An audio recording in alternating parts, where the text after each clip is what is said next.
Yeah, man. How about yours? That's good.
Okay, we're gonna get going here in a second.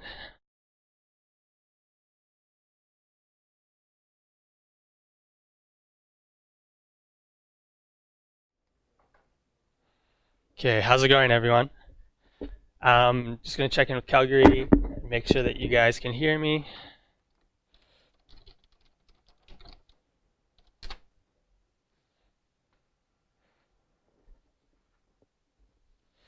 Nice.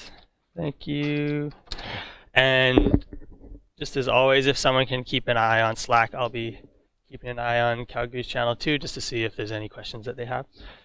Today we're going to be looking at SQL and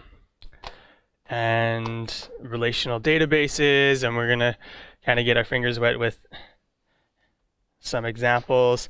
And then for the rest of today, you're going to be working on some SQL queries and things too, so you'll have some chance to get a little more into that. But the topics that we're going to be running through is looking at what a relational database is, some things in there, schema, index, data types. We're going to look at foreign keys and relationships, and something called data normalization. And then with SQL, we're going to be looking at tables. We're going to be looking at how to find things within our database, which our main tool for that will be select. And we're also going to be looking at join. So these notes are adapted from some of the stuff Carl's done. I put a link into the notes I'll be giving you to look at his stuff as well. It's pretty good. But there's a lot of stuff, just as a preface, that we're going to be covering today. And as we're going, I think it's especially important in this lecture, if anything's like unclear, I'll be doing some questions to see how we're feeling with each stuff. But just let me know, and we can spend more time on stuff that feels a little maybe confusing, and we can brush by some stuff that maybe is a little more straightforward depending. We're also going to be having a breakout later today, so we'll get a chance to revisit some of this stuff. So if anything, like keep notes while we're going through this. If anything's a little bit unclear, let me know, and it's something we can focus on during the breakout a bit more as well. So just as a review of kind of the context that we're at this point and what we've done so far, we started with storing our data in JavaScript objects. If you remember way back in TinyApp, we just had an object for our users and our URLs, and we called it a database at the time, but we were just saving stuff, directly to our program's memory. But there are a few problems with this approach. When we stopped our application, we lost all of the new users, all of the new URL that we had added. And as we probably encountered, data could become pretty disorganized. Especially, I know there's at one point in the activity where we're switching over how we store users, we're switching over how we store URLs. If we forget to update all our references, that led to problems. If we stored a new user with maybe ID instead of user underscore ID, or we were using the wrong naming convention, that caused problems. There were things like that that were kind of annoying. But then we had Twitter, and we started to use MongoDB. So this solved some of these problems. With MongoDB, we were able to store our JavaScript type of objects in a database, and this gave us persistence. So if we added some new tweets and we shut down our application and restarted it, we could keep those. In any real application, that's going to be very helpful because we're not going to have 100% uptime. Our application isn't going to be running all the time. We need to be able to store our information in a semi-permanent location that will be there whether or not someone's using it, regardless of how our application is performing. With MongoDB, the way we stored these like JavaScript objects were in collections, and each object was something like a document.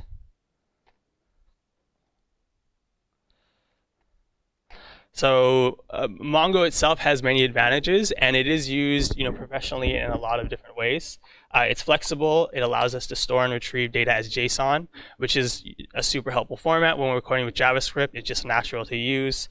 And the flexibility of it allowing us to store kind of whatever we want in these MongoDBs can be very helpful for agile development. Like if we all of a sudden decide that we want to store our users or add a new field that we want to do, we can do that with MongoDB. So let's just kind of briefly look at an example of something that could be stored in a JavaScript or a MongoDB.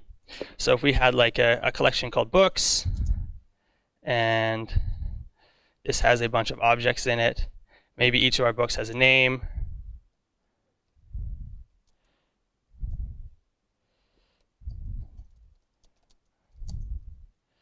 Maybe each of our books has an author.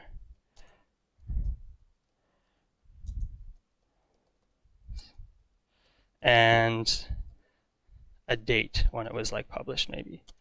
For now we'll just say 12. And we have a few books in here.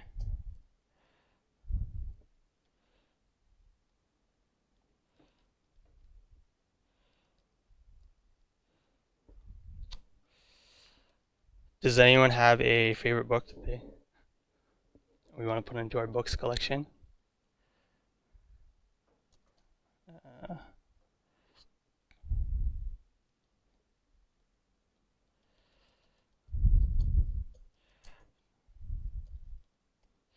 I don't know when The Hobbit was, what year it was made, but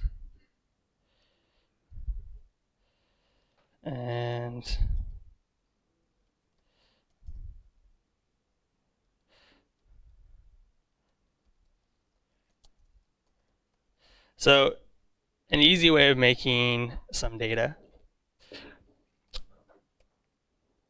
The first problem that we encountered is, so we have these 3 books, and then we're storing date as like a year. Later on, maybe in our application, we decide that we want to store the date as a date string. So we make this new book Dune, and we assign a date string, which gives us that long, like seconds since the date time. But we don't remember to go back and update, the rest of our books. So we have this new convention, we add a couple of more books, and then we go on to use our app, and then we eventually access these older books that we did before our changes, and our application starts to break. and through some debugging, we have to look back and see, oh, we forgot to update these. We're going to have to change them. That's one thing that can be annoying with Mongo. The other thing is maybe now we have some people, another collection. And in here,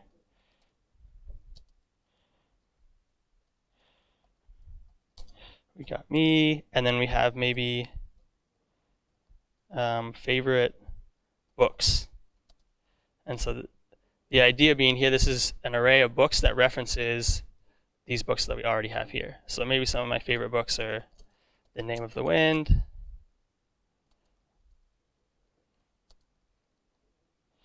I Like Dune, but I also like a book called Red Rising. So now I have this array that's supposed to be referencing books that exist in my collection.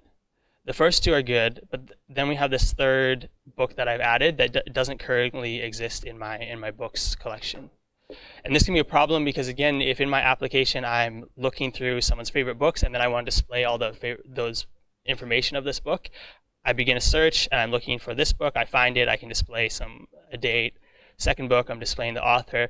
Third book, I can't find anything. And then either my application breaks or I'm displaying like blank information to the user. So this is another problem.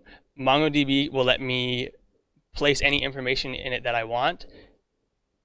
In this case, people has a relationship to books. People in here has an array that should be referencing books. In MongoDB, there's nothing forcing me to make sure that that relationship is a true relationship, is something that exists. It's not saying, well, when you put Name of the Wind here, it has to be a real book. When you put Dune here, it has to be a real book. It just lets me put stuff down. The other thing that I could come across as maybe a problem here is if I messed up on how I wrote down this information, that could be a problem. Or even if we had implemented some sort of IDs and I was referencing these by IDs and I had inserted IDs here, I can still get the case where I have an ID that doesn't reference something.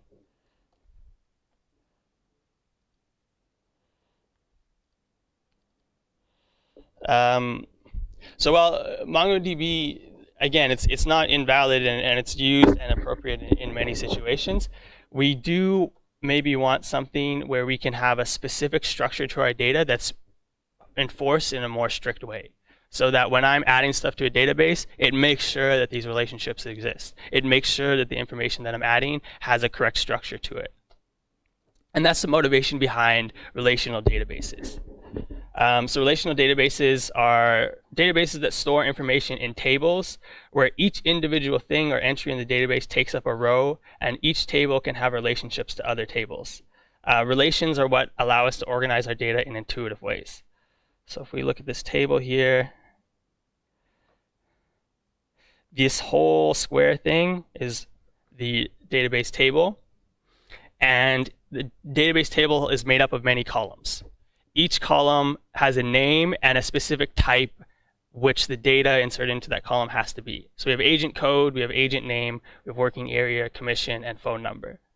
So this agent code might be a text type or a string type that we've seen before. Same with these two. Over here, this commission, that'll be a number. Our phone number with the dash, it might also be some text or something. But the point being, each column here, if I try and store under commission a new, these are like agents, and I give it some data type that's not a number, it's not going to let me insert it. So that's, with tables, one of the advantages that we're going to do. So these columns are also known as fields, and each row that we have throughout this table is a new entry into our database. Is a new, if we had a database of persons, it would be a new person. If we had a database of cars, it would be a new car. They also called a record. So a new record, it's a new individual piece in our data. We'll look at some of these other things, key field, in a sec.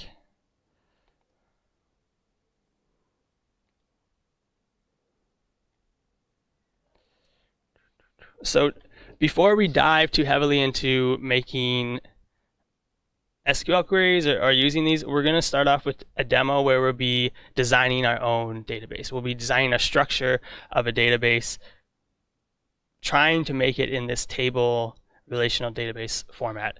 We don't know a lot about it so far, but let's try and work together to get there.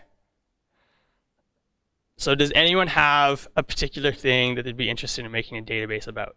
It can almost be any noun, something that like would be interesting. Would anything, like what do we need to store information about today?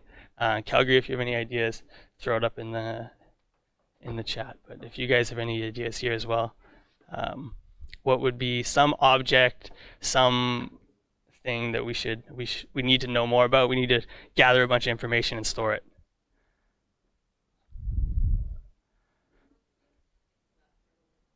Herbal medicine. Okay, that sounds good. So to start off, maybe, what are some things that we would need to store? So herbal medicine. What are some things that we would need to gather about this topic?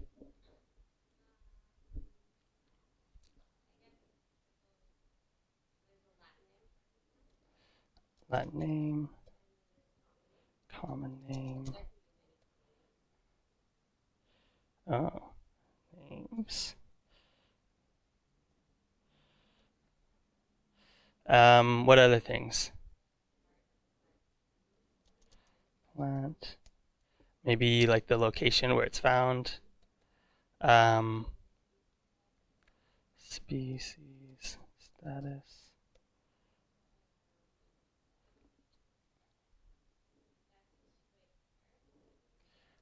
Way to prepare. So the other thing maybe we can think of is how does herbal medicine relate? Like what are things that are related to herbal medicine? Like do we need to think about like doctors? Do we need to think about maybe what shops carry? I guess you would be collecting it more, but I guess what are the surrounding things that would make up this topic?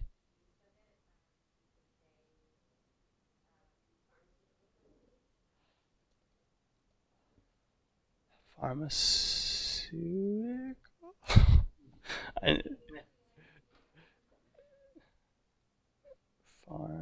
C-E-U. Okay. Companies. And maybe one more thing that's probably related to herbal medicine.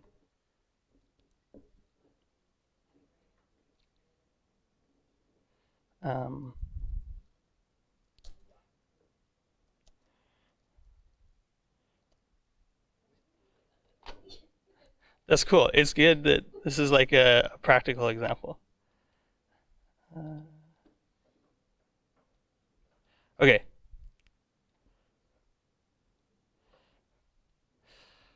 So we're going to try and make a diagram that kind of represents the data that we want to store here. So to start off,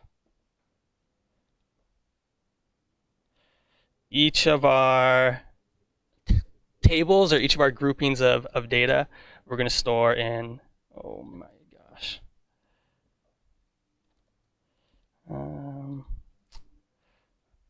Nice. A good square to have. And we're not going to use that font because that's obnoxious. We'll use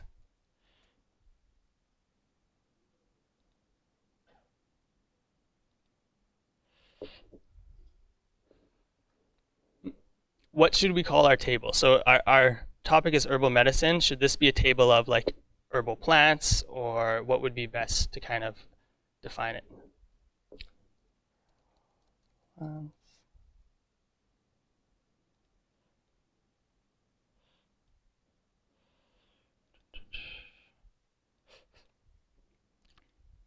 And things that we want to store in here, we had the Latin name, we had the common name, and we're going to think about how we can do that with plural. Part,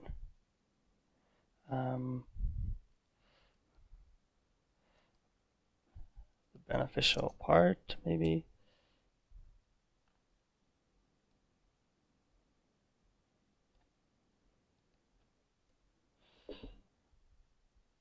Location, and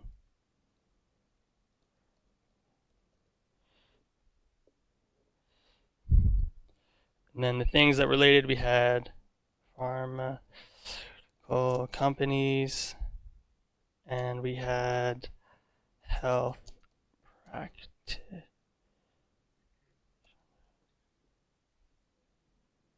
So the first, maybe easiest way of storing all our data is just to say, we'll just have one table, and we'll just put everything that we can in this table. So we'll have the Latin name, the common name, all of these factors in this single table. Can anyone think of a problem that might come up with storing it this way?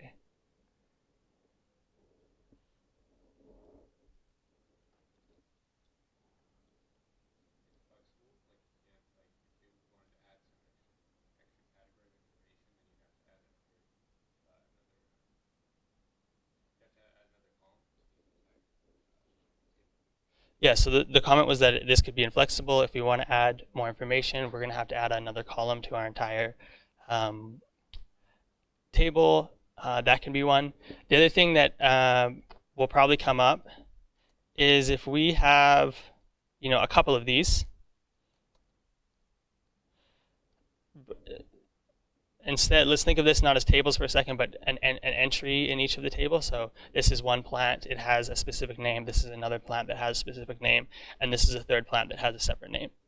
If all of these plants maybe share a similar pharmaceutical company, then we're having to re-enter that pharmaceutical company in all three of these entries.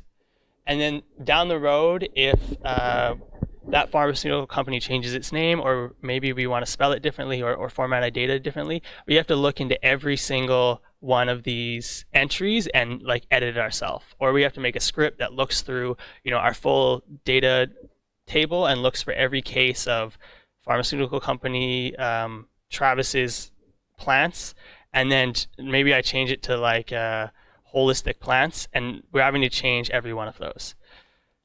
The other option we have is if I make a separate table. Ooh.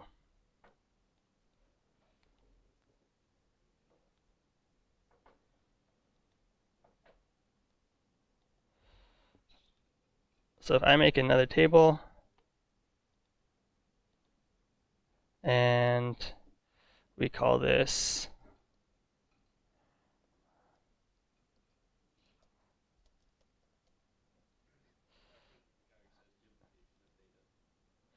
yeah, exactly. That's one of the main problems we'll see if we store all our information this way. So if we make a second table, and in this table we say, okay, we're going to store all the information about the pharmaceutical company in here by itself. So we'd have a name, we might have a address, phone number. It also lets us have more distinct data. So if we wanted to store the address, phone number in our herbal plants table of a pharmaceutical company, it gets messy. What is that for? Is it for the plant? Is it for the company? It is not as clear. So then in here,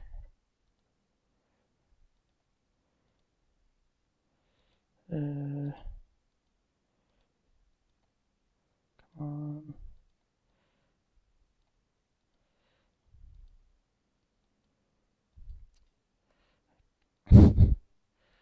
We'll just leave that for now.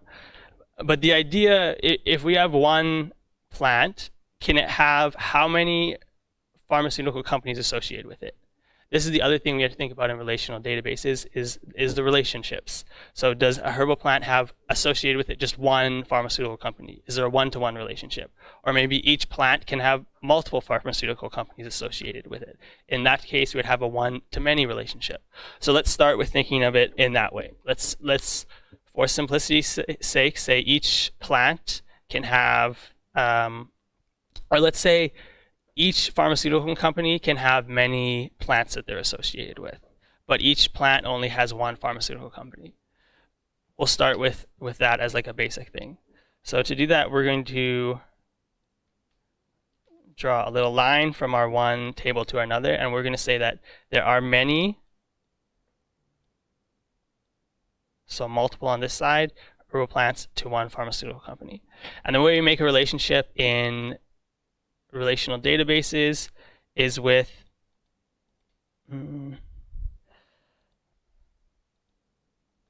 we would have a foreign key or a reference to the other table. So here we could do ID underscore, we'll actually do far.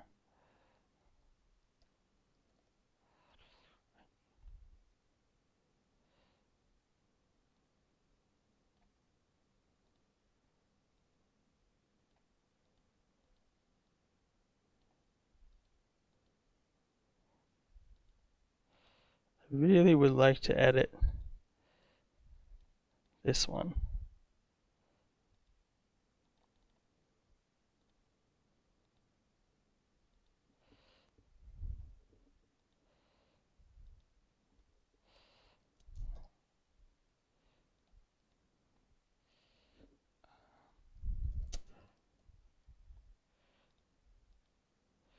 What else did we have? Common name, location.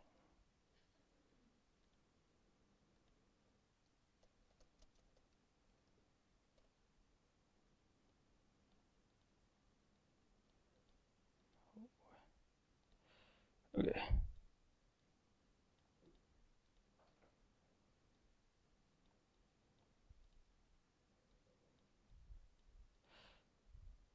So we have all these properties.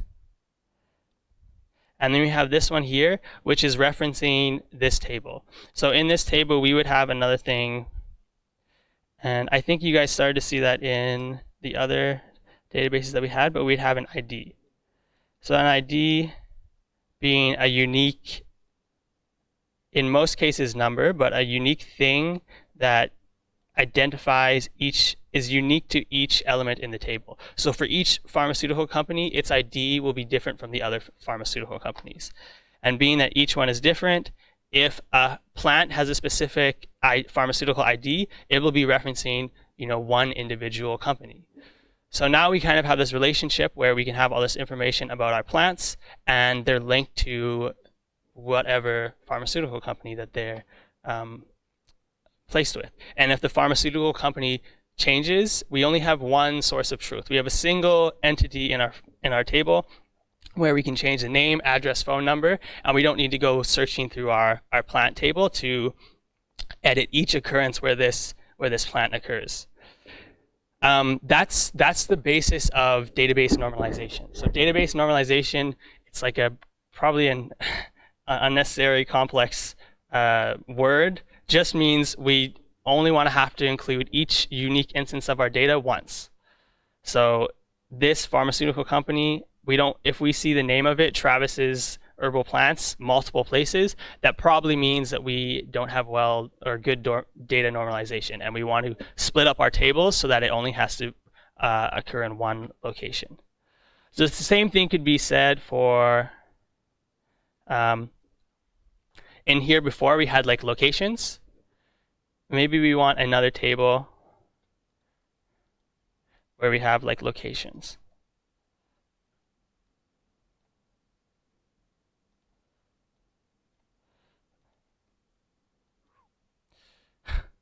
And in locations we have like, we'll just say name for starters.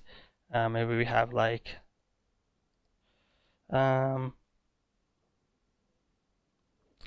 we won't go as specific as that right now. So this name could be like Vancouver. And the same thing for our plants, we can have a location ID, and this is going to reference a specific location.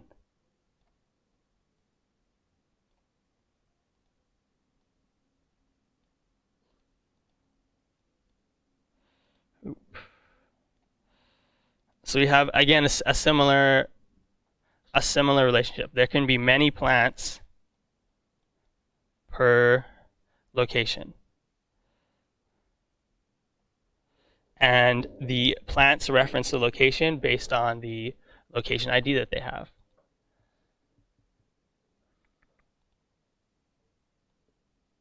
Oh my gosh. There you go. So we start to build up our information this way.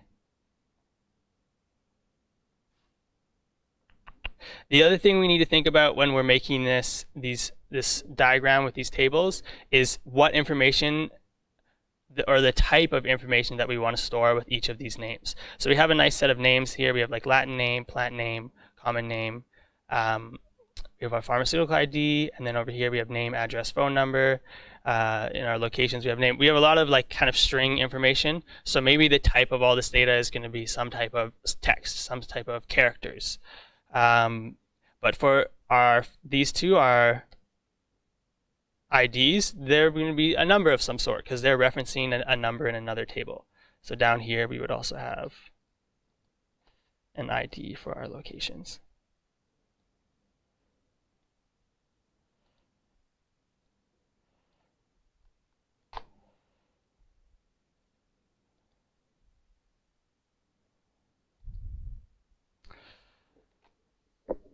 Any questions on kind of our small, very well drawn diagram up to this point?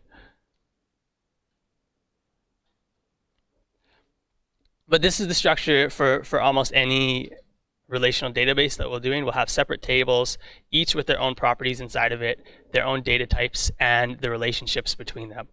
I'm sure I don't need to say this, but planning for databases is one of the most important parts. If you jump into a database too quickly without planning it, you're going to have a lot of problems where you're going back and changing things, maybe similar to what we saw in TinyUp.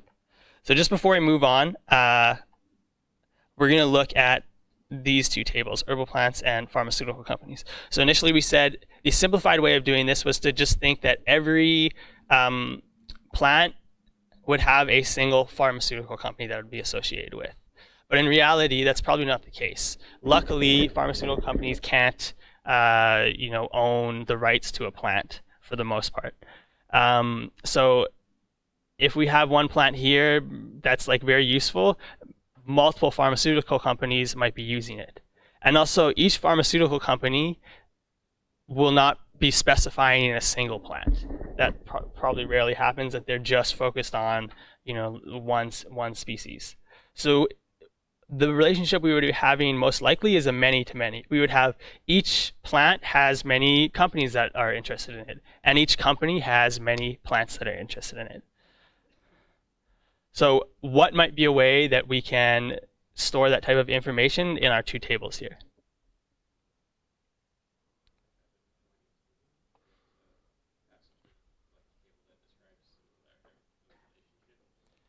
Yeah, exactly. So the comment was that we'd have to have a joining table or some type of table that describes relationships. So the reason behind this is when we have this one-to-many relationship, each plant has a single reference to a company. So I think we can actually... Yeah, that's exactly what we'll be doing. But we'll need a third table. And the reason behind this, let's see if we have some plants.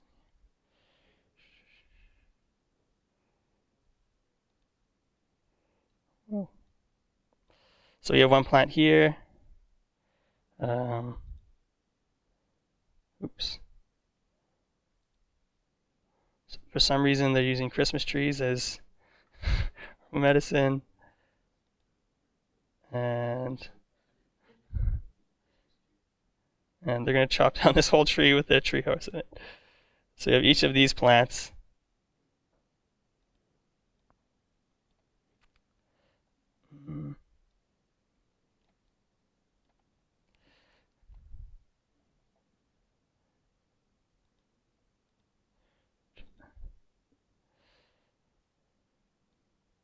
So each of these plants can be related to one company. All of the plants don't need to be related to the same company, but we have this. So here, this company has 2 plants going into it, but that's okay because the IDs that we're storing are on this side.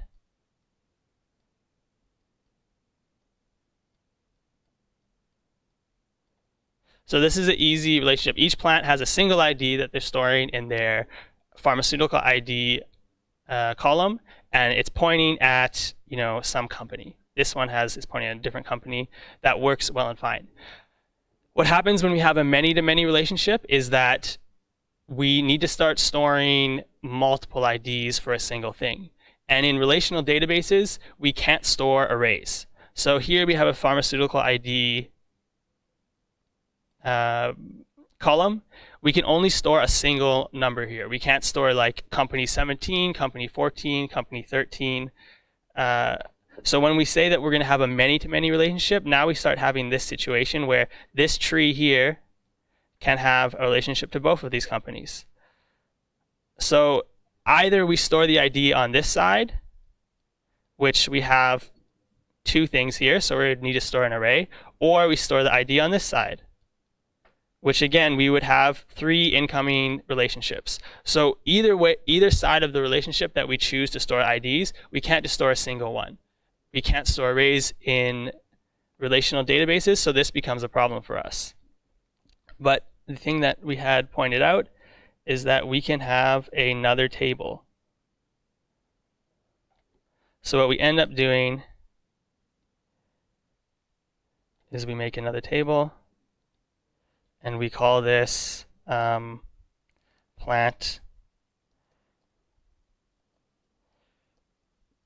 something like that.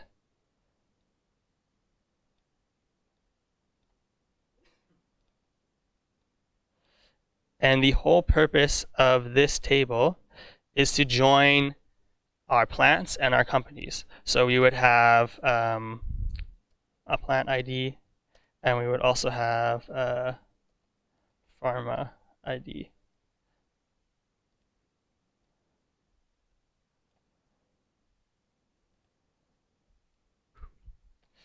And then we can make relationships from this join table to our other 2 tables.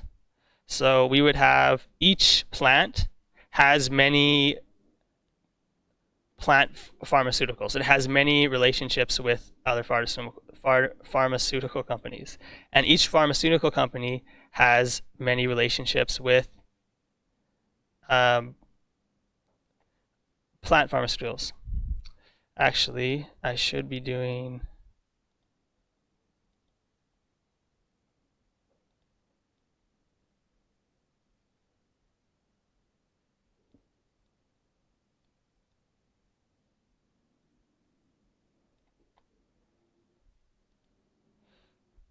So we do the crow's feet, this is called, the branching, on the side that has the ID.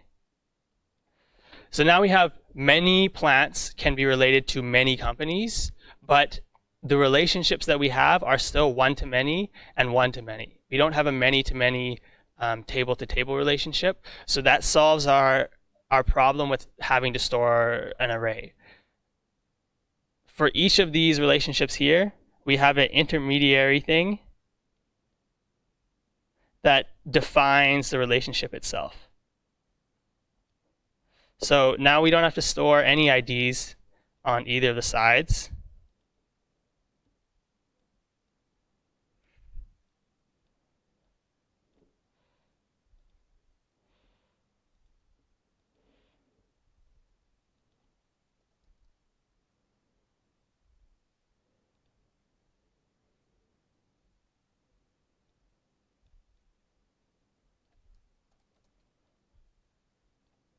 But our joining tables, these black circles, are what do all the storing for our data.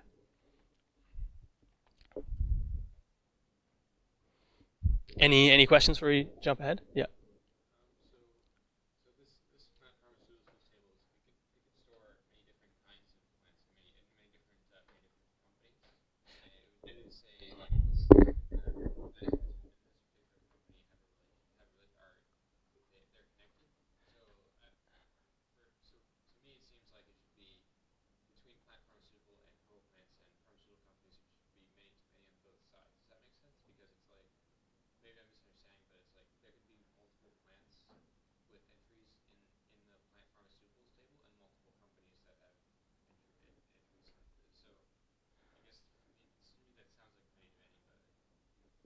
Yeah, so the comment was we have many plants can have relationships with this plant pharmaceutical company, and many pharmaceutical companies can have relationships with this. So it kind of seems like it is a many to many relationship, but we just find it as a one to many, and it probably seems like a many to many relationship because we are facilitating a many to many relationship between plants and the companies. Um, but the key point is that each plant pharmacy table will only have one plant associated with it. Each plant pharmacy table will only have one company associated with it. Yeah, every entry will just be referenced to a single one. So we do get a plant can have many pharmaceutical entities in the table. The same with a company can have many plant pharmaceutical entities in a table, but because we've broken it down into two relationships, we can still have a one-to-many on either side. We'll get more practice with this. It is a little strange initially, but the point being in relational databases, we have different types of relations. We have a one-to-one, we have a one-to-many like we had here. Each plant can have, or each location can have many plants, but for our database's sake, each plant only has one location.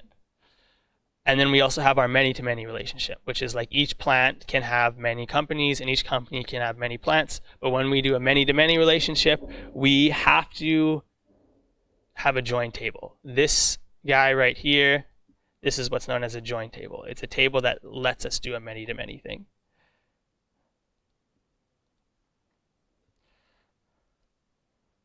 Cool.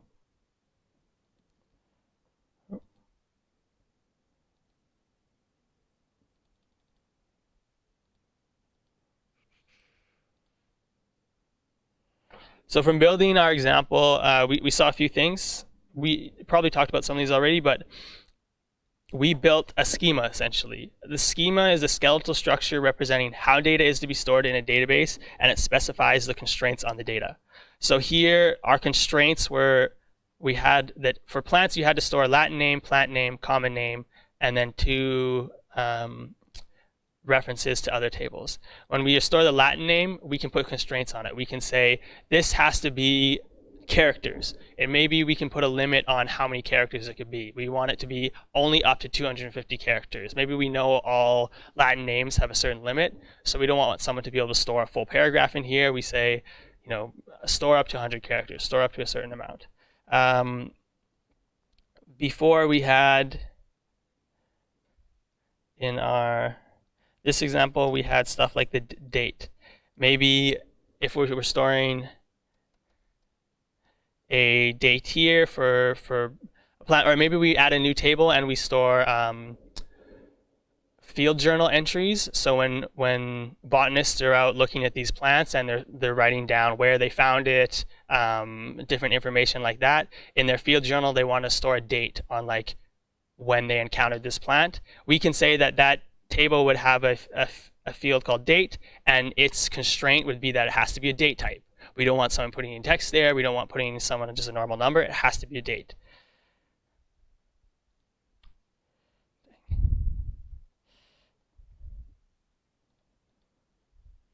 So those are the constraints on the data. Typing is a type of constraint. Enforcing relationships, another type of constraint. The other thing we looked at was indexes. So index is a unique identifier that improves the speed of data fetches. So when we have our company with an ID here, this would be the index. It's a unique number that specifically represents one company. That one helps us with locating companies very well. If I say find me company 12, you can only come back with one company. There's not going to be a mix-up. There might be cases where two companies have the same name if they're in different countries or something like that. That means that like I can't tell you get me company X because a couple things can show up. This makes sure that we have, you know, unique identifiers, and it also helps with if I'm trying to find stuff in this table, indexes, like it says here, increase the speed of data fetches. Internally, when relational databases are doing searches, if everything has a unique number, they can search through stuff faster. So it's twofold purpose on that one. And then we started talking about data types. So in defining columns for our tables, we need to specify the data type. These are some types that we can do with a relational database. Integer, varchar, that's the varying number of characters you could store. You know, Twitter, you can only text up to, or tweet up to 250 characters or whatever. That would be like varchar. Text is much longer. We have Boolean, date. The other thing that is you'll see is this serial primary key. That's like when we're setting this index here. If we say serial primary key, it will make sure that the number is unique. So we don't have to check the table and say, oh, I'm adding a new company. Has number 13 already been added? It'll take care of that for us. We see date.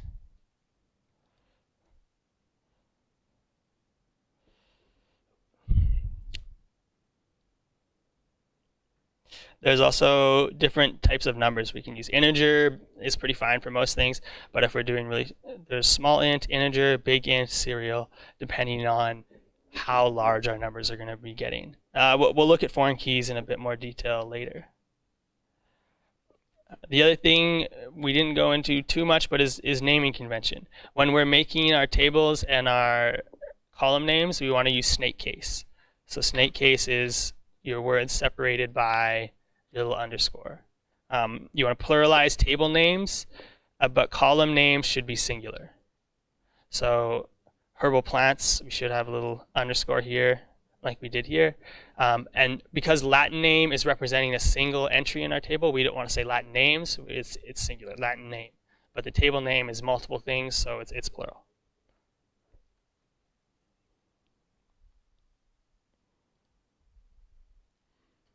Foreign key. So foreign key is the field or collection of fields in one table that refers to the primary key in another table. So our foreign key for this table is pharmaceutical ID and location ID. They are fields that refer to the primary key, the index of another table. Oh, this one we got rid of, so this doesn't exist anymore. But here, this would refer to the plant's ID, this one refers to the company ID. These would be foreign keys. The table containing the foreign key is called the child table, and the table containing the candidate key is called the reference or parent table. So this join table is the child of both the plants and pharmaceutical companies. You could say that the plants own or has many plant pharmaceutical, has many of this join table. So they're the parent, the owner table of this child or owned table. So the relationship between two tables matches the primary key in one of the tables with the foreign key in the second table. Foreign keys can also be set to null. So if someone discovers a new plant, it won't have any relationships to companies right away. And so it's maybe that's not a good. We'll start with location maybe. If we're back we discover a new island that no one's ever been to, and we add a new location, our table is actually pretty hard to have none of these foreign keys referencing anything because we don't have a foreign key here. But I guess maybe the example is we discover a new plant, and we're still like working on, making sure that we know all its details correctly. We create a new entry in the database. We don't want to put down a location ID right away, even though we know we found it in a certain place. We want to get an averaged report of all the places that this plant is found before we give it a specific location. The foreign keys can be empty. You don't need to force a relationship on it, so they're not like a forced ID. Whereas like our primary key has to have something in it. It can't be empty. We can't make a company without an ID. We can't make a location without an ID. We can't make any of these without an ID if we have a primary key. Foreign key, even though it's a key, it can be empty. And then we went pretty well over the relationships. They're formed with those foreign keys. The only way you have a relationship is if you have a foreign key in one table referencing a primary key in another. And the kind of thing to like remember is that the foreign key is always on the many side of the relationship. So we have many plants to one location. We have the foreign key there. We have many plant pharmaceutical joins to a single plant. The foreign key is on this side. So the foreign key, if you can remember, is always on the many side. And the last thing, this diagram we made is called an ERD, an entity relationship diagram. It's helpful for when you're brainstorming how you want to store the data, for visualizing the relationships, and is a good first step for planning any new data set. You list the tables and their columns and data types. If we want to make this a little more formal, we could add all the specific data types that we would need for each of these columns. And you make relationships with lines, having crow's feet on the side of the many relationship. If we wanted to, sometimes it's convention to draw kind of like a dotted line between many to many relationships, because a pharmaceutical company does not explicitly have a relationship with plants, but they do have a relationship through this table.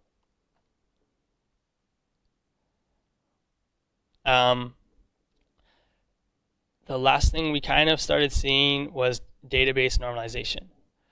So in some of the examples following, we're going to be looking at a database of albums with artists and tracks for each album.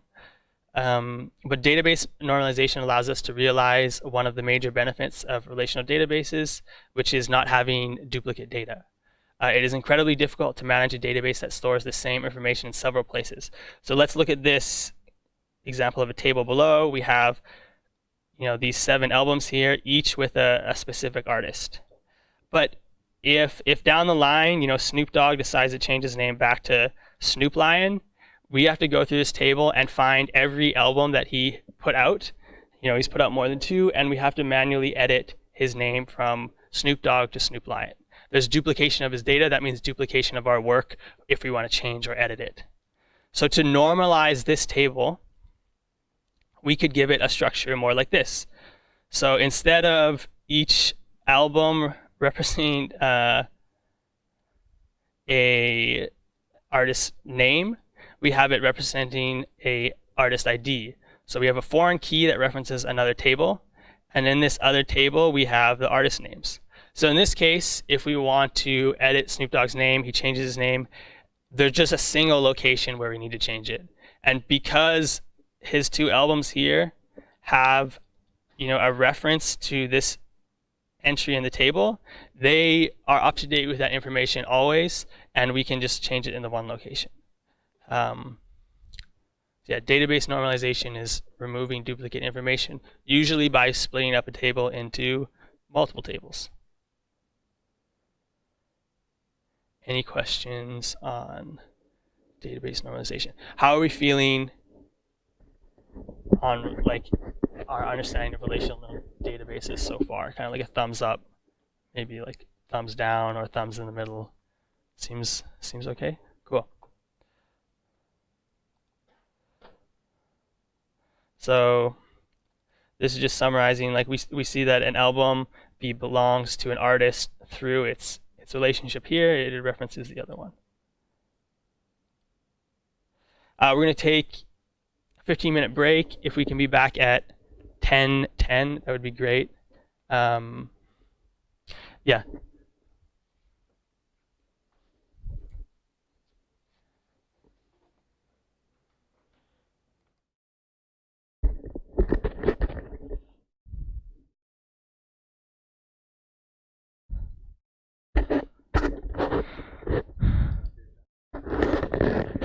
Yeah, I saw that. I was like, I noticed right here.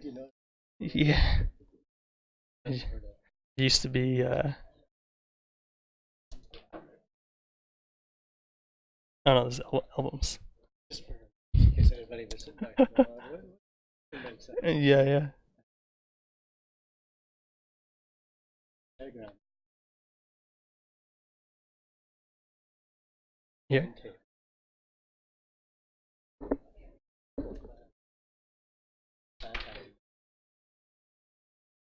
You would, yeah, you would have. I know.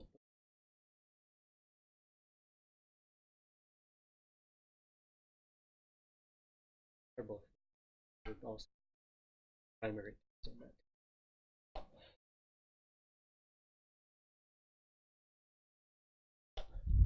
Yeah, you would enforce that they So, have to be. so all the foreign key society.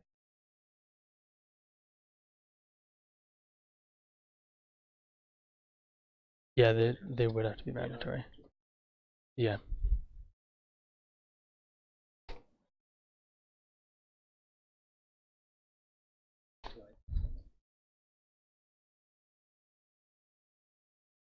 Pretty this up a little bit, maybe. I use Excel. Yeah.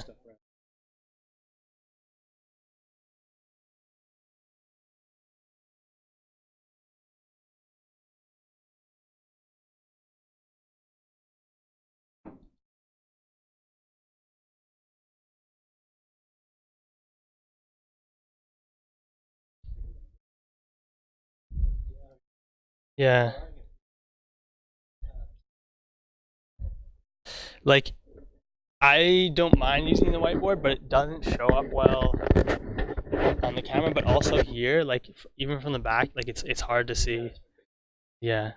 And then this is a touchscreen, but I have a stylus that like doesn't work on it. So I've been trying to.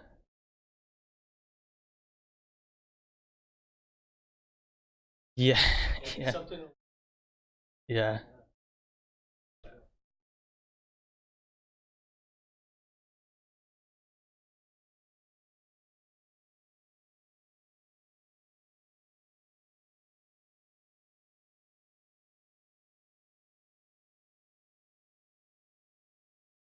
Some of them are like I wanted to be able to do it fast, and I haven't found a good workflow on some of the like draw IO and stuff where you can make, and it just takes longer. Yeah.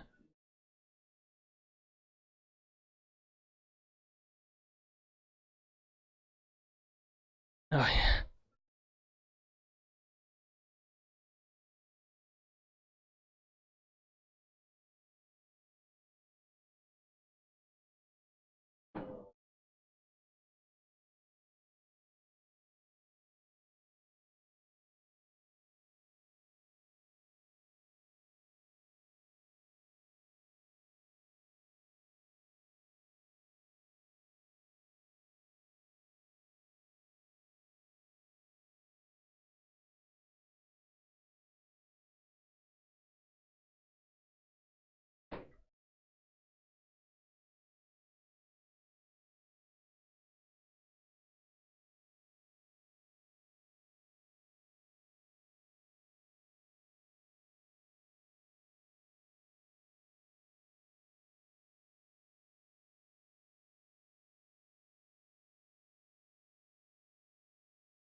Is that your breakfast? Yeah. Yeah.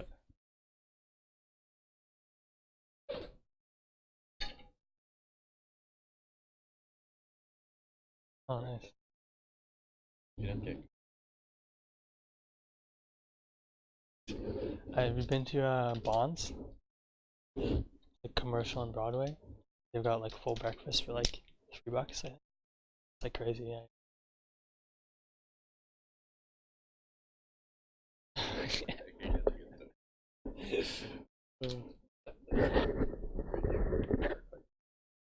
Yeah.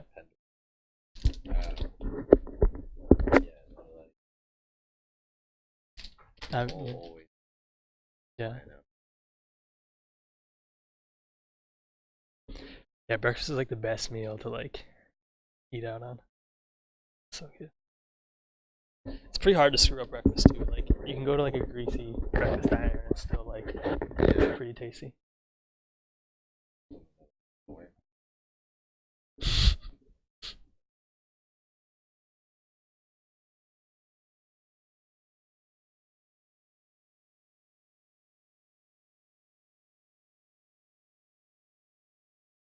Mm.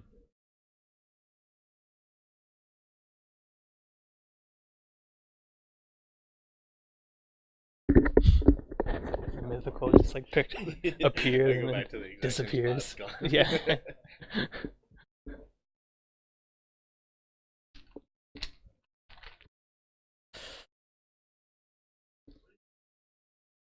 SQL. A little bit. Um, do you know what you're doing for your project yet? Like, I want to be a better. Yeah. Yeah. Something.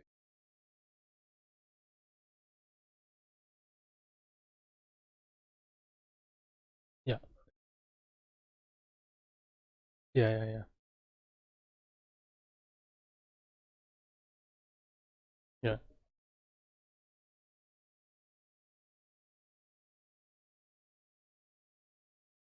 Yeah. I mean, if you do front end and then just you know, I feel like there's two different types of front end developers. There's like front end developers who just do like styling and like very basic stuff. I mean, you can be very skilled at like making stuff look good. Then there's front end developers who can like actually do like the React and the logic on the front end, where they're like communicating with the back end. They know like, oh, if I go a post request to like this path, I can get this information, and like just being really good at those things for front end is like super helpful, I think. Yeah, but I think that's. Yeah, yeah, I feel like yeah, yeah, yeah, yeah. You know what I mean? Like, take away like a box shadow somewhere, and like, oh, Yeah. it's fine.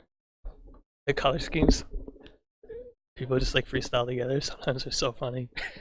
Like, I like how yeah, even as like I just use like the tools, like the color palette maker tools, or I like go and find like a pre-made palette. I'm like, oh, this looks good. yeah, it's for Yeah, you need to make. to be specific. Yeah. You're like, I found this on This is on www. Pinterest. Yeah. it's a grapefruit. I took colors. It's pretty funny.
project. Final project? Yeah. Yeah, it's gonna be fun. We are in day 8. Yeah, so far.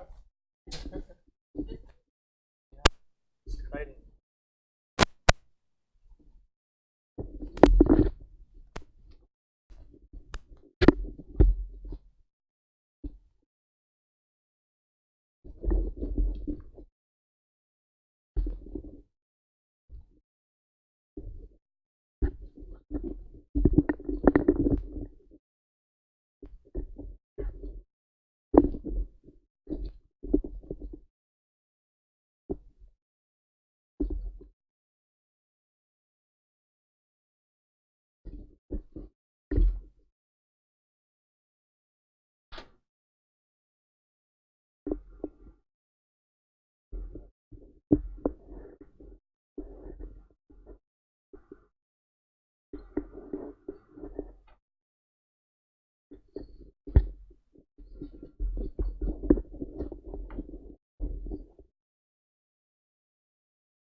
All right, and we're gonna get started back up.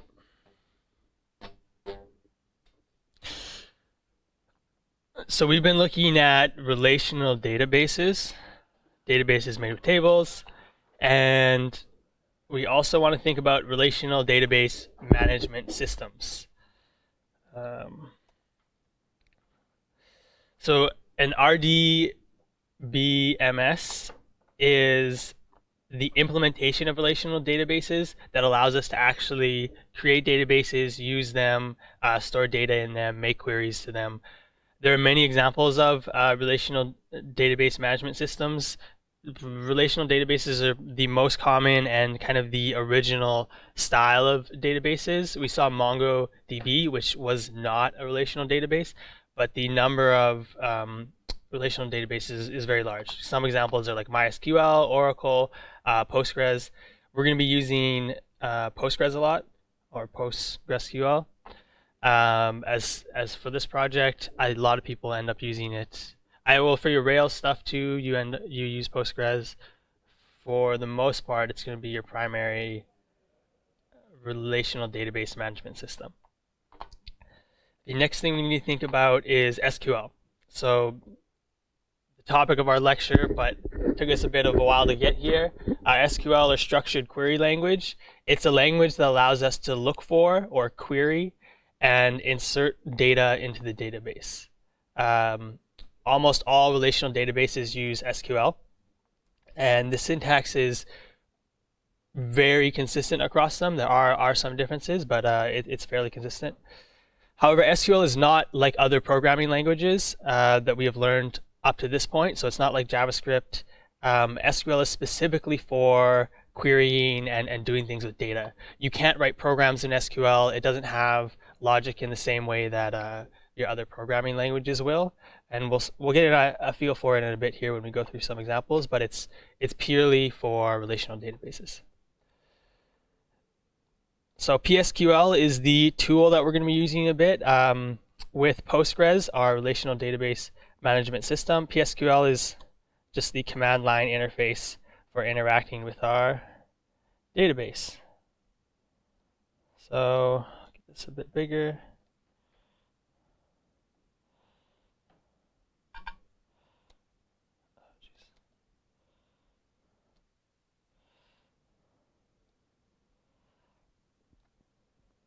So on my computer, within Vagrant, you guys will be able to get into PSQL just by typing this command here, and it'll give you access to the command line terminal so you can look at your databases, do some commands, do a bunch of different things. For my environment, I have a bit of extra stuff that I'm putting here, but basically what it's saying is use the Postgres user to start up PSQL. I have to do that because my root user is Travis, and my user in Postgres that has all the authority is this Postgres user. So we don't need to worry about that too much. It'll be set up for you. But now that I'm in Postgres, I can do a couple things. I can \L, and this will list all of my tables. I'm going to make this a little bit smaller just so the data. So right now we see I have a music database, a Postgres database, these two template databases, and one called Travis. I can also connect to a database \C if I want to use this database. And there's a bunch of other things that we can do that we'll look at in just a second. So the first SQL syntax that we're looking at is creating a table. So we know what our schema looks like from that ERD diagram we made, or if we've been planning another database. But we need to send commands to the database to create these tables to be able to store data in the future. When creating a table, we provide the types and the constraints to the named columns. So here we have create table albums, and we're saying there's an ID. We're getting that serial thing, which is part of ID being a primary key. Serial primary, and we're saying that can't be null. We can't make a album without an ID. We have a title. It can be up to 50 characters, and we also don't want this to be null. A year, also not null, and we have a foreign key here. We're saying each album has a foreign key that's referencing an artist ID, which is an integer. And although earlier we said that foreign keys can be null, with this we're specifically specifying that this one can't be null. It needs to exist because in the schema of our database, an album has to have an artist. There's no album that was made by some ghostwriter, and even if there was, we would at least give that ghostwriter some artist thing. So in our instance of PSQL, we're going to, the other command we can think about is create database, and maybe we create a database called just herbal for now. And now if I do \L, I see that I've got this new database created. \C, I can connect to it. And now we are going to create a table from one of the ones we did in here. So we had Latin name, plant name, comma. Oh, plant part, comma name. So we'll do create table. We'll just call it plants in this case to make it a bit shorter. In PSQL, I can hit enter, and it's not going to submit the command until it finds a semicolon. So I can get it onto the next line. I'll give it a ID.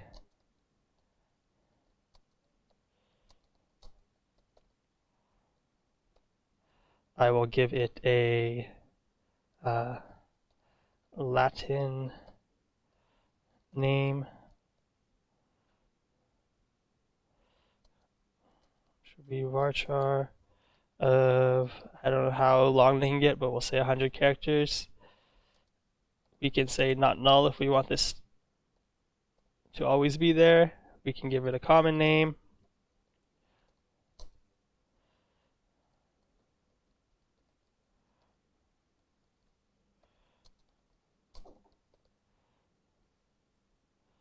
And that will be all that we'll add for now, because we're not going to build out all those other tables and the references at this point. And we see it says create table, and if I do \DT, standing for display tables, I see that I have one table in my herbal database called plants. So this is our syntax for creating a table. We can run it right in PSQL if we want, and we can view the data in PSQL. PSQL is very helpful. Can you create the table script and copy it into your command prompt, or do you have to type it manually? So the question was, can we create the table script and copy it into the command line? You could do that, but the most helpful way is to create an SQL file. So here I have an SQL file, and then I can run an SQL file in my command line with /i, and then whatever the file name is .sql, as long as I have opened up PSQL in the correct folder. So if this, whatever folder my setup is, I can run it in there. So exactly, it would get very tedious having to type this out all the time, right in the command line. For populating big databases, for doing our structure, for getting our syntax right, the command line, it's super easy to mess stuff up. We want to do it in a separate file. But PSQL lets us do some nice maybe searches on the fly. It lets us do some smaller SQL stuff without having to necessarily write a file. So we'll look at that in a sec. So the other thing we have is create and insert. So before we can search for data, we need to add it in. In order to create records into our database, we can use the insert command. So this is when we're doing an artist and albums database. We're inserting a new artist. We specify which columns we're adding data to, and we give it values. So this is one insert.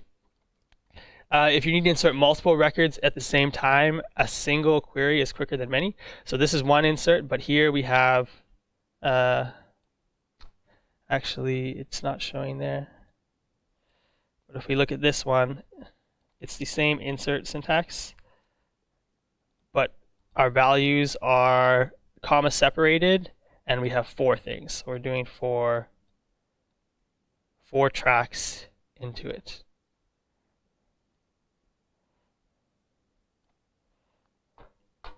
So from now on, we're going to jump up to a database I've kind of set up before, and it's our albums and artists database. And I have a SQL file here, just like we said, and it first sets up some tables. So well, the first things here, I'm saying drop the table if it already exists. We have 5 tables. We have artist tags, tracks tags, albums, and artists. Just for the purpose of this, I want to, anytime I run this setup.sql file, I want it to, like, if anything exists, just get rid of it, and we're restarting it. We're remaking these tables, and we're going to re-put stuff into it. So this is kind of specifically for my purposes. This stuff can be helpful also when you're testing databases. You're writing an app, maybe you want to, you added a bunch of test users, you want to erase all of those and just add in your seed data. But as you can see here, I have a couple of these create tables for each one of my tables. I have create table albums. I have the ID, title, year, all of the columns, and their data types. So varchar, integer. And we see that throughout these tables, there's a bunch of relationships because I have foreign keys. Each album has an artist. Each track has an album. Each tag doesn't have anything, but each artist tag this looks like a join table.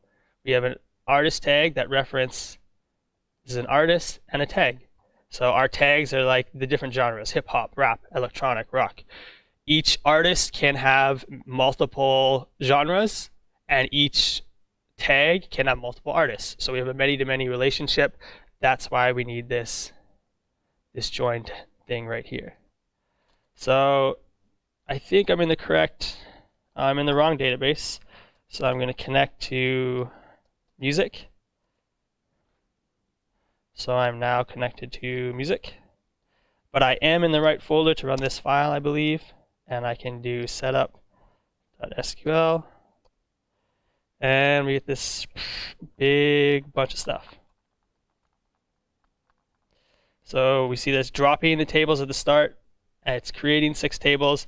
And then it's inserting a whole bunch of stuff. And that's down here. We have all of these inserts. For each tag, I'm specifying the columns and their values. For each track, I'm specifying the columns and their values. For on and on. So now if I go list our tables, I can see that we have these 5 tables here: albums, artists, artist tags, tags, and tracks. Just like we specified in this SQL file.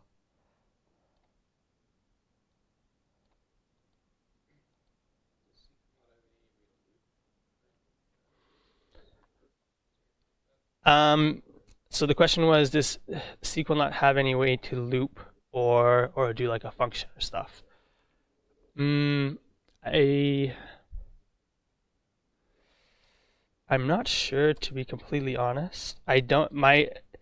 Like I said earlier, SQL is not like a logic language, so my initial thought, I've never used loops or functions, so I don't think you can. But there are always like weird extra implementations that they end up adding in.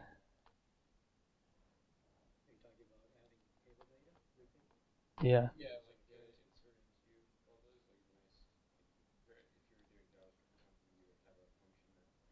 Yeah, it looks like. Select from another table to see a new table.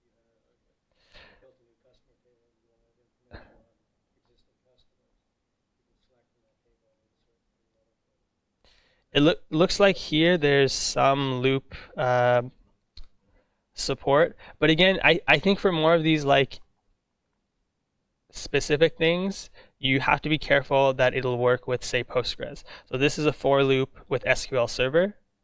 That doesn't guarantee that you can use it with Postgres. All of our things we've looked over so far, like our insert, our create table, those are all like across everything. Anything more wild, like looping things, you would have to kind of specifically check for like Postgres. Can you loop or stuff like that? Yeah, we can look into that a bit more as we go on. I'll do some checks. Yeah, and in general, there's not a lot of data. Like, if you think about it, you won't have the most useful data if you can just loop and you're changing like 1 or 2 values. The other thing is when we're inserting data, a lot of the time we're using it in an application. So our backend, which is JavaScript, is doing inserts. In JavaScript, we can do loops, we can do logic, and within our loops, we can be doing, like an insert. So we don't have to like, if it's logic heavy, that's probably something we're wanting to do on our application side of things, not in our like query or in our create insert. So select is kind of our bread and butter. This is what we're going to be using the most. Selection of data is also the area that can be the most confusing. There are 6 different clauses that you would use to query for data. So you have the select clause, which lists the columns and aggregate data that you are interested in. Let's not worry about this for now, the aggregate data part. There's the from, which provides 1 or more tables that you want to get data from. Where, that's like your conditions. So select name from albums where the year is less than this. You can give any condition so that We're not just getting everything. Group by, combine the results based on a column so that aggregate can be applied. This group by and this aggregate thing we're going to look specifically at. So again, we don't have to worry about these ones so much. Same with having. Order by, though, is describing the parameters for the results ordering. So if we could get everything in the albums and we could order it by the album name so that it's alphabetical. So we're going to get into a couple examples.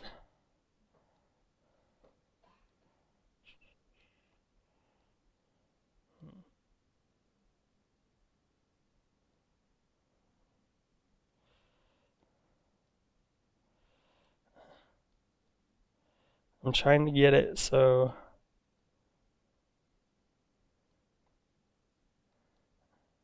I hide the answer. We'll see. So if I want to get the name and year each album was released, what I can do is I can go select. So this is where I'm specifying the columns. I can go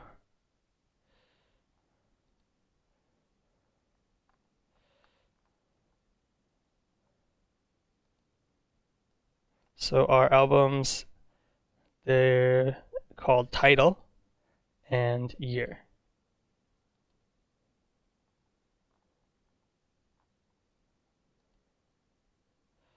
So I'm going to select title, I'm going to select year, and I'm going to get both of those from albums. And if I hit enter, relation albums, there's a N in there. So we get all of the albums in our database. We get the name and we get the year, just like we wanted.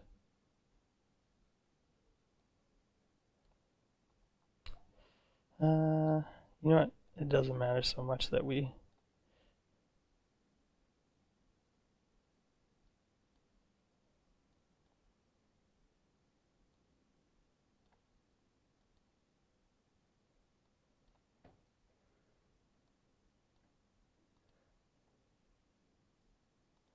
I'm just going to get this bigger for us. There you go. So that was our first one. Next, if we want to see how many tracks there are, we can go select, count,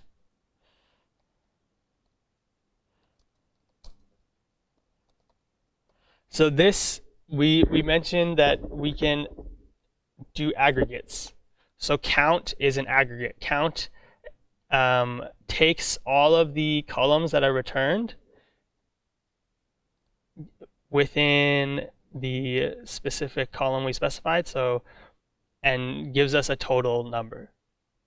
Aggregate is like we're taking our results, so these are all our results here, and we're squishing them down vertically into a single entry where we want, given our aggregate. So maybe we can look at it to see a little better. So our count is 140. What this means is we selected from tracks, we didn't give it a where, so it's going to give us everything. And then from everything, a full list of tracks. So when I do select all from tracks, we get this huge list. So it gets this first, and then it says count how many entries there are in the ID column. Not count the number, but just count how many entries. So it goes 1, 2, 3, 4. It goes down the whole list and counts all the way down. And it returns us 140. So it says, like, from all of the things I got, I crushed it down, counted them all, and it gives this one row of 140.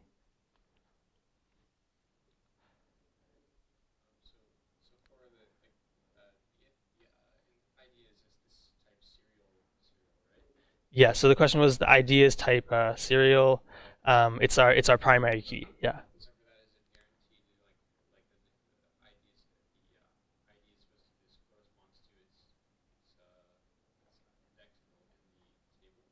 Mm. So the question was, it yeah, does our when we do ID serial, does it refer to the index in the row? So if we were to delete a number, then this number 9, if I delete 8, it's no longer the ninth entry that I added in the table. Does that like ruin things? No, it doesn't ruin things. It still helps with indexing speed. You can have weird things where if I forcibly add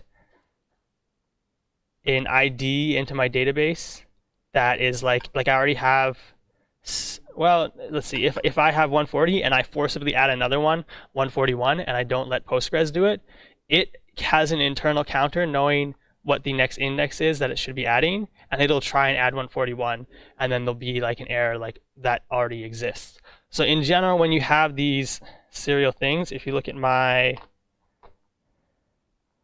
where am I? If we look at my setup stuff, if you look at my tracks, I'm not specifying the ID. I'm giving a title number, the album ID, but I'm not specifying the ID. I'm letting the database handle that, and it'll correctly insert it in the right order. It can get weird if I start manually doing it myself because Postgres expects to be doing it.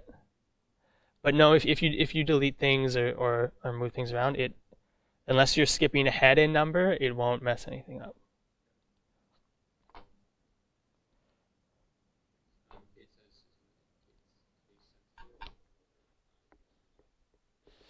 So you saw me do this first one. I'm doing capital select title from or year from albums. So my keywords, I'm doing capitals. And then you saw me quickly drop that and do lowercase. So it's not case sensitive, but it is convention. I should be doing uppercase for the keywords because it helps build the structure in that when I'm writing select, when I'm writing from, I am those are our SQL things. Those aren't table names. So when you see people using the syntax, you'll see them using capitals for the SQL keywords. Yeah, good question. Okay, so the next one, if I want to see how many tracks there are for a specific artist, this is where I can use the where clause. So I'm going to use that count aggregate again, count ID. I'm using a new keyword as. So this is where here we saw my aggregate was called count. It was the name in this table that was returned to me from my search. The name of this column was called count. But I can change this name using the as keyword. So here I'm going to say the count is going to be called tracks count. I'm going to get it from the tracks. And my condition is where the album ID equals 1. Sorry? Oh, yeah.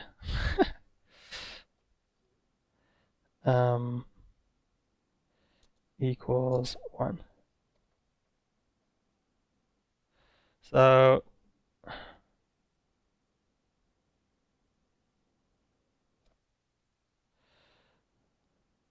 you can see that my column's name is tracks count because I said as tracks count. I said it should be renamed to tracks count. And we're getting all the tracks where the album ID is 1, and we're counting them up.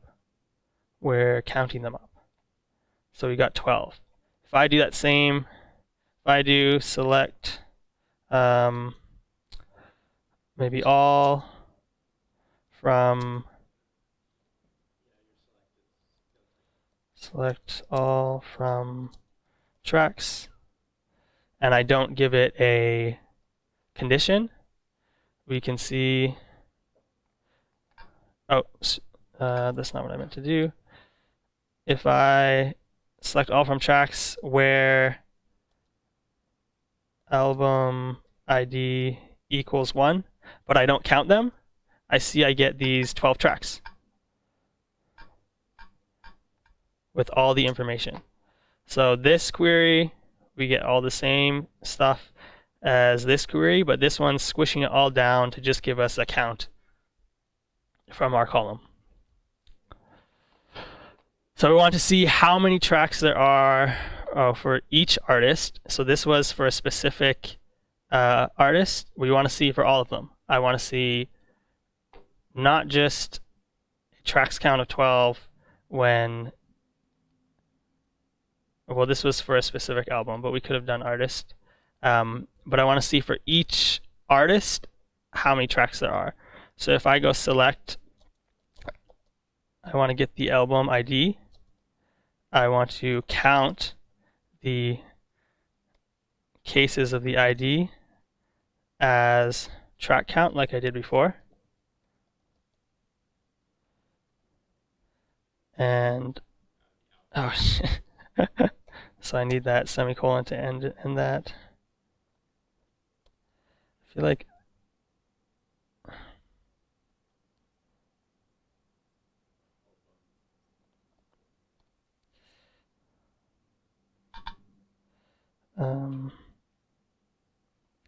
as track, yeah, from tracks. And this last part, we're saying group by album ID. So this is what we get. We get each album ID. So this, we're seeing the tracks of each album. This says by artist. If we wanted to do the tracks of each artist, we would group by. We'll leave it for now. I can show you that in a sec. But first, I want to explain what this is doing. So we're selecting album ID. So we have that. We're selecting the ID, and we're counting all of them. We're calling it track count. So this is the count of each track in the album. And then we're grouping by album ID. So this means, again, vertically we have all of the tracks, and we're crushing it down where we can group by a common album ID. So when all the tracks that have album ID, we're smushing them into a single row in our return. So there were 13 rows if we just do select album ID or select album ID from tracks. We'll see 13 rows with the album ID 8. But when we do a group by, we say if they share a similar, whatever we're grouping, if in this case, if they share a similar album ID, just put them into a single return column. So we're grouping all the albums that have this album ID 8. And then the thing that we are adding on to that to make it useful is we're counting then the IDs. We're counting the number of columns that have been grouped. So we had the number of rows that have been grouped. We had 8 rows for this album ID 1. Or no, we had 13 rows for this album ID 8. So we smushed it down, and we're saying before it was smushed, there were 13. What we put in ID or within count is kind of trivial, because it's just counting the number of rows that have the ID in it. We could put, is there a name in tracks? I forget. No. Title.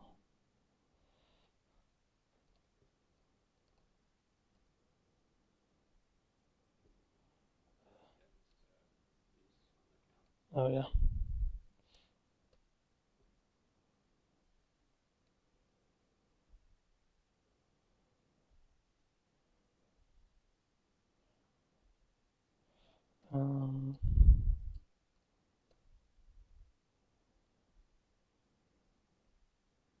So I can change this to title, and it's still just counting the number of of titles it finds within that group. Oh boy.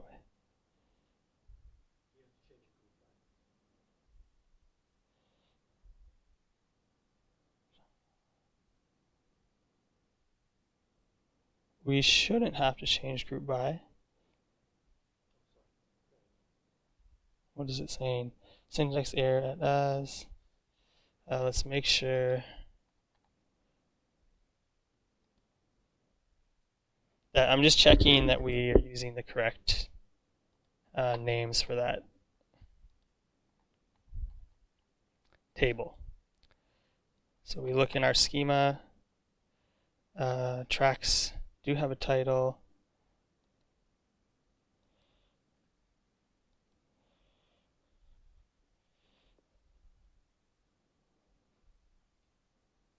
Track count. It looks like, yeah, I have it though.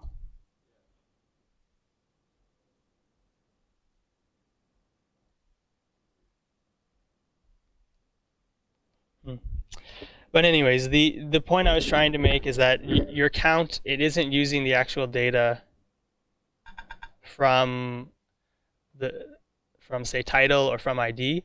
It's just seeing how many there are within that grouping, and our grouping was by our album ID.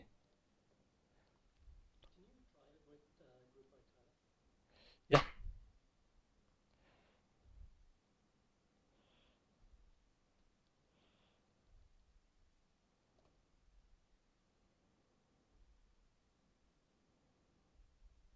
Oh, I have an extra. See these bottom things? That's what it was. So it'll work. The problem with PSQL sometimes is unless you're closing off your statements correctly with semicolons and correct brackets, it'll leave an open statement running. And so then you go to enter your next one and you get these like syntax errors. So you see here I have a semicolon and a bracket. Oh, actually I have a bunch of weird stuff. So all of this was what I was copying. So if we go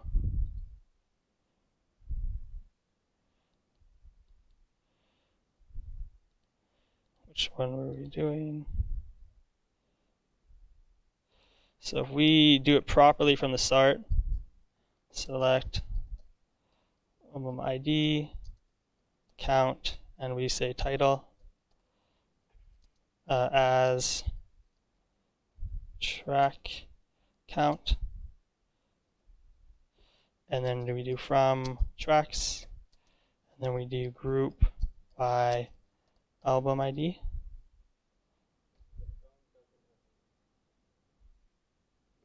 Sorry?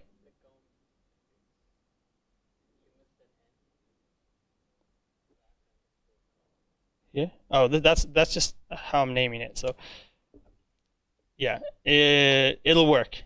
So I've grouped it by title, and it looks the same as if I counted by title, and that'll look the same. Oh boy. It's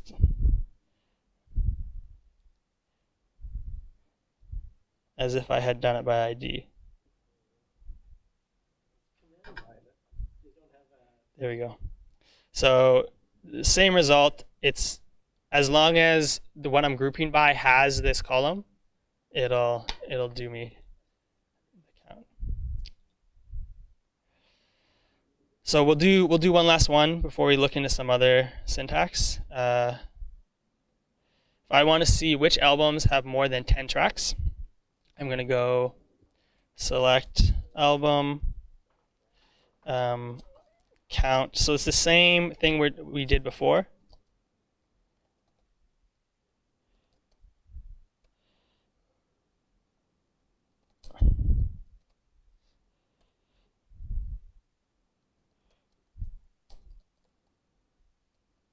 So we're selecting the album ID, we're counting how many have the same album ID, and the last thing we're adding is having. So having is like where, but it lets us look at the data that we got from the aggregation. So if I do select from albums where the date is more recent than 2015, I'm doing a condition like this, but I'm doing the condition on data that already exists in the table. When you're using having, you can do the same conditions, but you're doing it on aggregated data. So I'm saying count ID, which is the total, like I'm squishing those columns together, I'm getting the total number of IDs. I have to use a having. If I were to use a where here, where count ID is greater than, it's going to give me an error. This is one of the topics that we'll be looking at more in depth in the breakout, but we'll just get a preview of what it does here.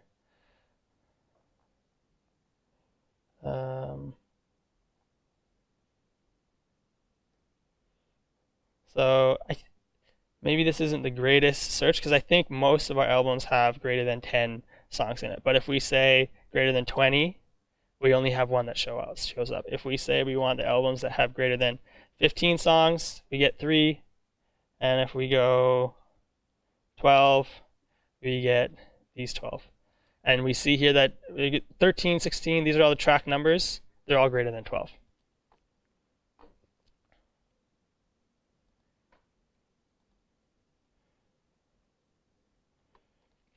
So we can think of this last question right now.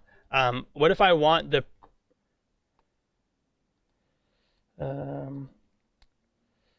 if I want to see this data that I got here, I want the albums that have a track count greater than some number, say 15 or 12, any of these, and I want to also see in another column their release date.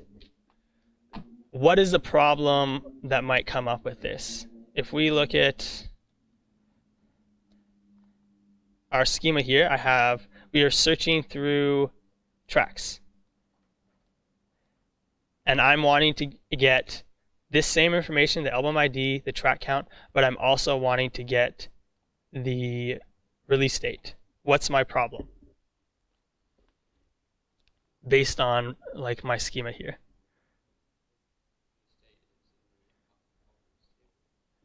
Yeah, so the comment was that our release date, our year, is in our albums table. So we've been searching through our tracks table, and we need to use some information in here to get our track count and things, but we also want information from our albums table. So to do something like that, we'd need to do a search from multiple tables, and that's something we'll check into in a moment. So that's the problem. We can't get information from both of those tables at the same time using what we've seen so far.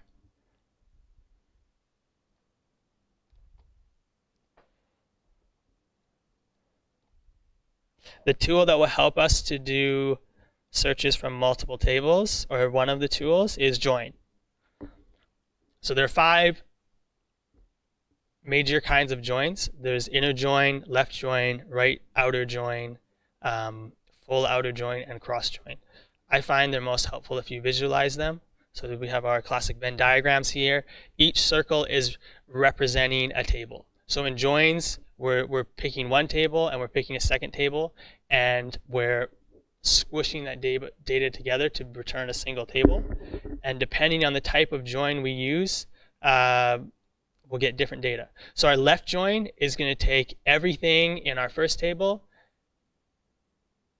and only the stuff in our second table that matches our first table. So it has something similar. A full outer join will take everything. It'll take everything in our left table, everything on our right table, and it'll match where some condition equals the same for both of them. The other one, an inner join, that's only going to return where we have a match between our left and our right table. And our right join is kind of the opposite of our left join. It's going to return everything in the right table and the stuff that's matched with the left table.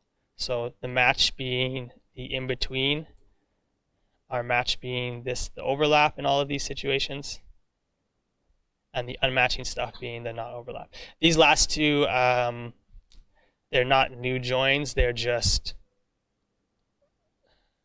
ways to get these things. We're not going to focus on them right now, but if we just wanted to get everything in the first table minus everything in the second table, there are ways to do that for both the left and the right table. But when you're doing a join, you need the type of the join, and you also need the condition on how you're joining the two tables. So for our tables here, our albums and tracks, we could join them on any number of things. But the thing that makes most sense and the thing that you'll be using mostly with joins is joining them based on their foreign keys. So our tracks has a reference to the album ID, and our album has an ID. So we could join both of these tables where album ID equals ID, and we're kind of get a combined table that looks maybe something like the non-normalized table we saw earlier. If you remember when we were looking at, we had the different artists and the artist name, and it was in one table, and then we split it up to be normalized. With a join, we can kind of bring it back together in what it's returning to us, so we have all the data together, so we can view things like getting the, say, release date and also the track information. We can combine based on what we need. So you have the type of join. If you type join without, like, just by itself, it's going to use a inner join, but you can also be specific with it. So we have the first table to use, our type of join, the second table to use, and the condition that we're joining them. So in this example, T1 is the table on the left, T2 is our right table, and we're joining it on this unspecified condition. So because when we're using joins, we now have two tables, and while we have to be unique within one table, the different column names we have, for here in my albums, if I have one column called title, I can't have another column called title. But between two tables, I can have repeat columns. That's perfectly allowed. I have a title in albums. I also have a title in tracks. But what that means is when we're doing joins, we have to be very specific on which title we're talking about. And the way we can be specific is by using the table name dot the column name that we're looking for.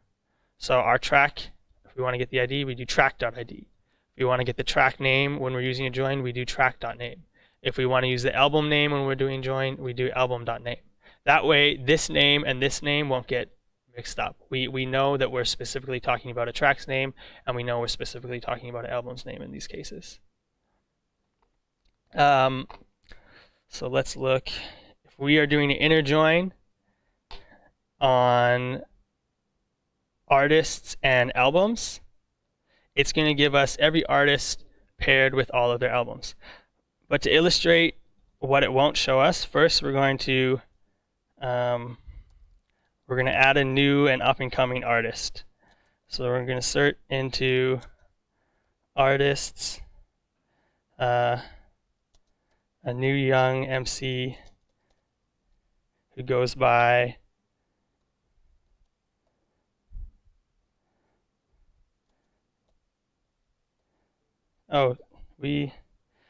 I mentioned earlier, actually I'll just close this off. We'll get an error. I mentioned earlier that we don't need to specify our ID, so we won't.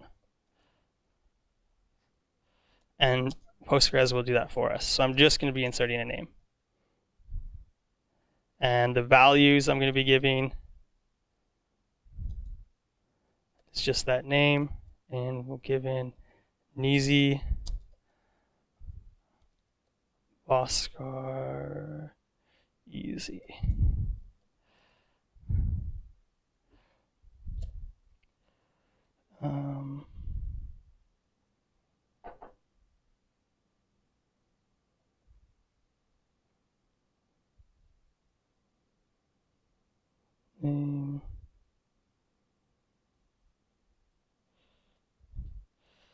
I need single quotes here, I think. There we go. That's one thing to check out or watch out for. In SQL, double quotes is usually referring to a column name. If you want to do strings, you're going to lean towards single quotes. So this is the problem I said earlier, because when I inserted a bunch of these artists, I forcefully gave them some ID so I could make a structure that I wanted. So here I have Kanye, and I'm giving him an ID of 1. So when I try to let SQL or Postgres automatically do my IDs, it thinks it's still at index 1. So its counter is at 1. It tries to add something. It says key already exists. So in this case, I'm going to need to specify an ID because I messed up Postgres's indexing, and we'll just give it some high number that hasn't been hit yet. Okay, so we had a successful insert. So now we're going to do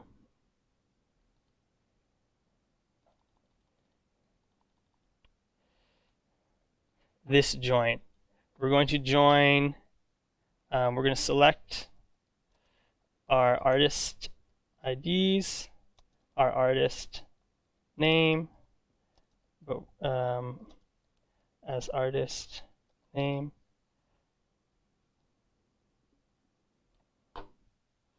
We're going to get album.title as album title.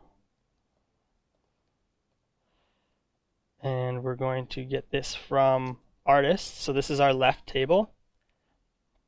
And we're going to do an inner join on albums, our right table. Almost did it again. And we're going to join on artist's ID if it equals albums, the foreign key of artist ID.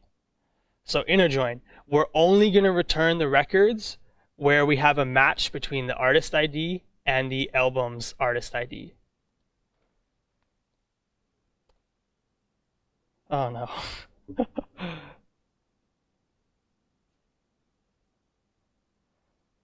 Over here.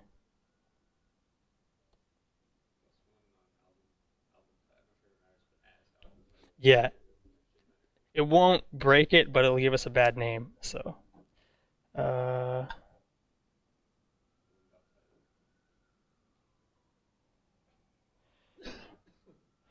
was? Oh yeah.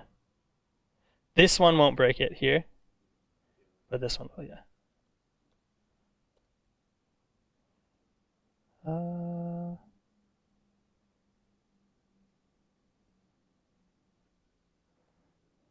Let's see why.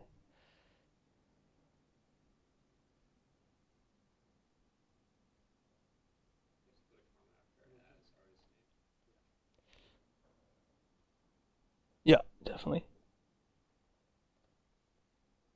So we need a comma. And we also need to say artists, because our table is plural. Yeah. Oh my gosh. So same for these. We're getting from the table artists, so we can't do singular. We did it correct down here, but not up there. We'll get it one of these days. And same for albums. And there we go. So we're getting the joined result of two tables. We're getting information from our artists and also information from our album, which are two separate titles that we've joined only if our artist has an ID that has an album. So we can see all these artists with each album that they've released, but we don't see our up and coming artist Nizi Boskarizi.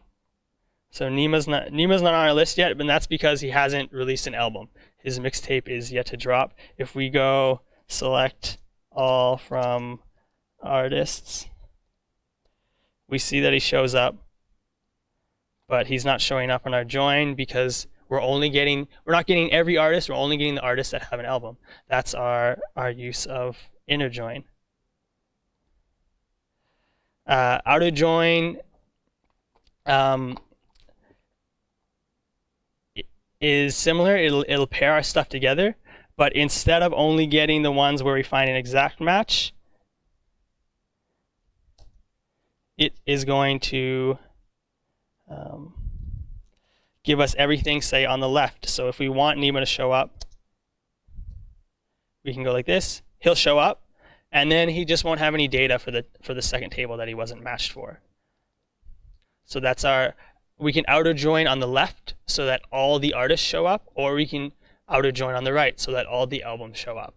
They're kind of in general, you're not going to be using a right outer join that much because you can do the same thing just by ordering. If I want to do a right join with this query, I'm just going to select from albums, left outer join on artists, instead of doing select from artist, right outer join on albums. You can switch the order in which you're making the left and right tables to change from outer join to right outer join.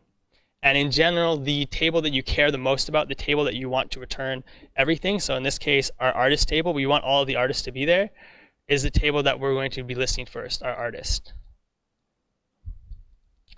But yeah, there is a right outer join too as well.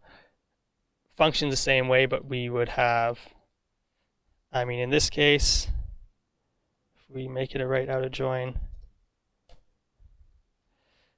in every album we have has to have a artist, so we don't have any blank artists here. But again, Nima isn't showing up, so it's functioning similar to an inner join. But if we had an album that didn't have an artist, it would also show up here.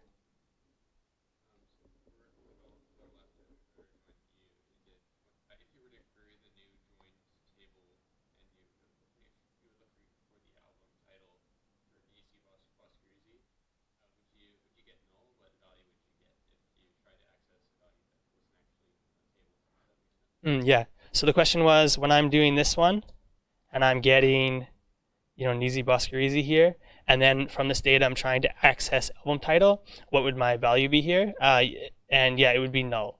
So he just doesn't have an album title for this guy. No, you wouldn't get an error. You would just get null. I could even do, let's see.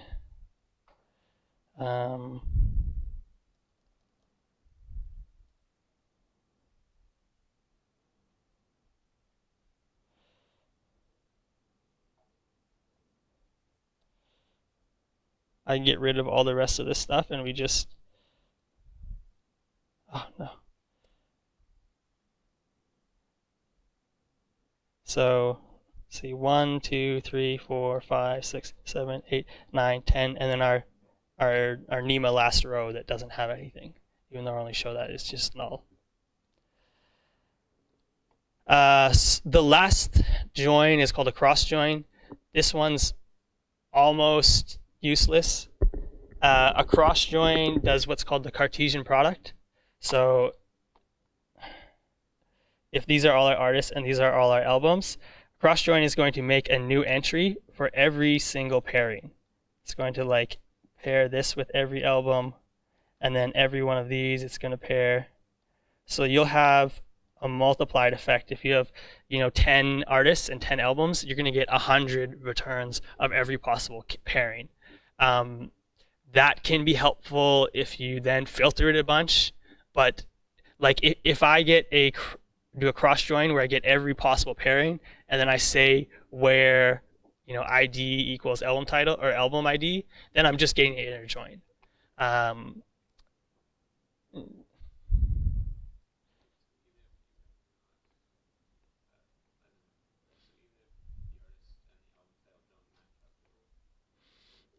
Yeah, so the question was with the a cross join, even if the artist and the album title don't match up, you'll still get it matched. Yes.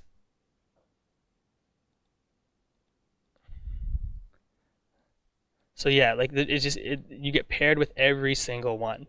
You can then add conditions on top of that join to like again filter some of it out, but by default it's just every pairing with every pairing. So it says here like you can add a where class to filter out duplicate results, but then you're just getting an inner join. So if I do a cross join on everything and then I say where ID equals album ID, that's just the inner join, or pretty much any filter that I'm doing is going to be similar to a join that already exists. So it won't be particularly helpful. The last thing we'll go over quickly, I know we're running over time, is of course, because we can add data, we can also update and delete data. These are more simple and have less variety than our selects, but just because they may be more obvious, we should not be less cautious with them, because obviously update and delete can be more fatal than just adding stuff or searching, especially to the database. There's a story here about a guy who his first day he was hired deleted an entire production database. So something you definitely don't want to have happen, but you can read about it there. It's kind of funny. It depends. In this case, I think they had to like go back to an earlier rollback state or something, but it's not something you want to do even if there is like a recovery process. But the syntax we can do here is we have the keyword update and then set, and then we have like key value pairings kind of, but column value pairings. So whatever our column is and the name. So if Nima comes along and like his wrap name's too long, he wants to drop the Neezy, and we do update artists set name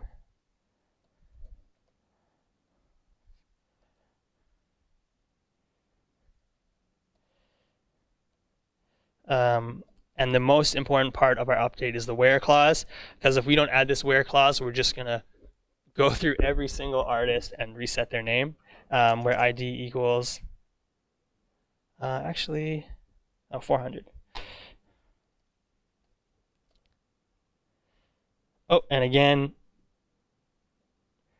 we want to be careful with our quotations. If we're doing strings, we want the single quotes.